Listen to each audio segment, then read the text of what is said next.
I think I made a jump. This is a video, guys, that I never thought I'd be making, and frankly, it's been really personally challenging putting the footage together and reliving the experience. But for the sake of sharing and me wanting to show you what I went through and what we went through, I thought I'd make this video.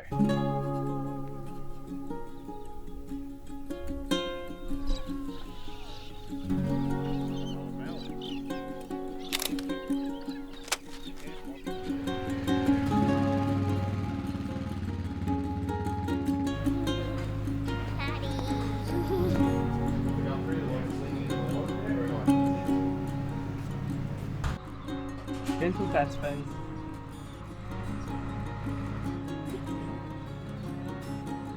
He wants to talk to you.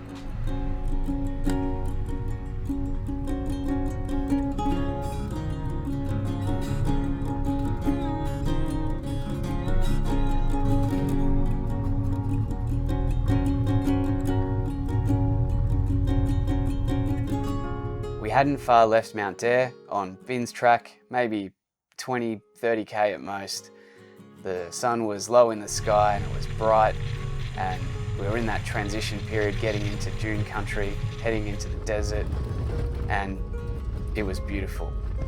My mind was busy and I was excited, and then it happened. I caused a single vehicle incident where I drove the INMU Prado into a tree. Matt was the first vehicle on scene. He was behind me in the convoy in the last vehicle. When he pulled up and got out, the first thing I blurted out in the state I was in was, "Well, I'll see you back in Melbourne." And I was pacing back and forth. Paisley was absolutely fine, guys. The guys up front obviously turned around immediately, came back to the scene. Thanks Leah and Kate for whisking away Paisley and making her feel comfortable with the other kids. I can't remember what I was doing in those moments, but I've got it all on the GoPro footage. It was time to assess the damage and see what we can do. First things first, we had to winch the bull bar off the bonnet. It took me a while to remember to grab my camera. One day, out there with Dan, we'll have a film crew, but certainly there's not one yet. My focus was centered on our well-being and the real possibility in my head working through how are we gonna get home. Once that initial shock wore off and I realized we're in a reasonable place, I thought, I should probably get my camera. Yeah, if you get in under that. Oh no. All right. Might need it once we reseat the bead. Where's the hammer? Victoria. Take your glasses on. Take your glasses on.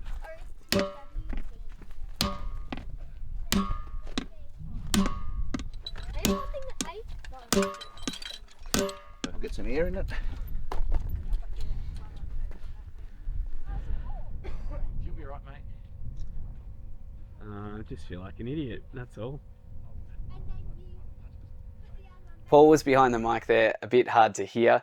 In response to me saying, "I just feel like an idiot, that's all," he responded immediately with, "I would too. I'd want to punch myself in the face." Thanks, Paul, that made me feel much better. Now that I think about it, he's right. I did want to punch myself in the face.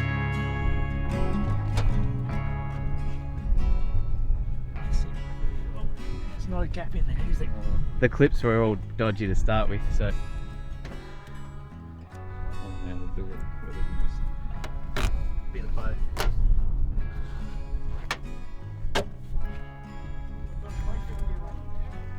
Oh, about 20. Yep.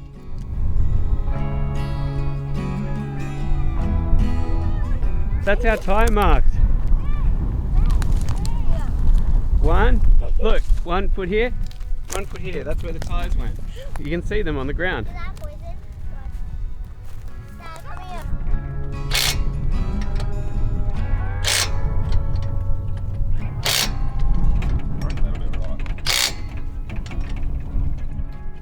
I must have got air over it as well.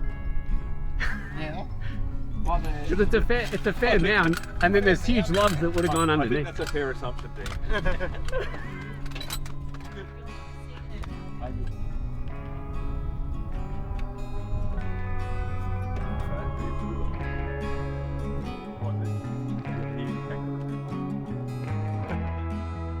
Somehow, the damage appeared mostly cosmetic. The chassis seemed straight, there was no apparent damage to suspension, the radiator, the sump. You know, we appeared to be getting out of it lightly, although we hadn't done any testing yet. If the car did work, we had 700 kilometers of the Madigan Line to go, and then a further 2,200 kilometers home. The bull bar did its job, taking the brunt of it, being pushed right in, perforating the bonnet. Without the bull bar, I really think we'd be airlifted out of there. It would have been a totally different situation, and that's a really scary thought. The headlights smashed and fell out, pieces everywhere. The guys collected it in a bag for me. I took that as some kind of weird souvenir. At the back of my mind somewhere, I thought, it's not real. If I've still got all the pieces, maybe it's just a dream and I can put it all back together. I have a Brown Davis bash plate, which primarily protects the sump, the steering and the diff, but I reckon it took a lot of damage too. If it wasn't there, I reckon I would have torn out a large part of the suspension on the passenger side. Very grateful for that bash plate. A few checks and balances here, a test drive, and with a bit of luck, we could be on our way.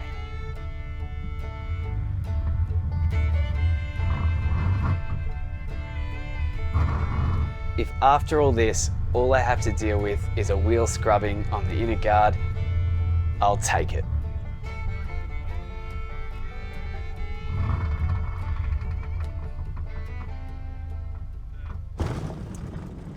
Not the start to the day that anyone wants, yet alone when you're about to start a 7-day desert crossing. I'm embarrassed. I was distracted, and I'm human, and yeah, I've never done anything like that before.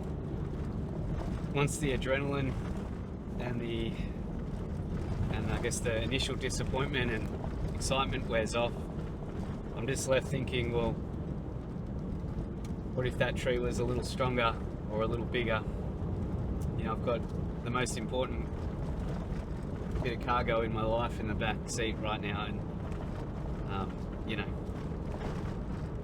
so I'm disappointed and embarrassed, but miraculously the car's still running. We take the back park track, don't we? Yeah. All in all, I've just got to be thankful that it wasn't worse. Road trauma touches way too many people. Just this year, I've lost a friend, myself, on the road. I'm really grateful that I can be here, that I'm here to share this story. And you can see the consequence with my experience of driving when you're distracted. Could have gone very differently, guys, with just a few of the details changed. You know, bigger tree, no bull bar, hit it at a different angle. I'm very, very lucky that Paisley's all right, that I'm all right, and we could continue this trip. I want to give a heartfelt and public thank you to the party we were traveling with for looking after Paisley, for looking after me, and for getting stuck in with sorting out the car. You know, true character comes out of people when you're forced into adverse situations. I'm so, so grateful for you guys.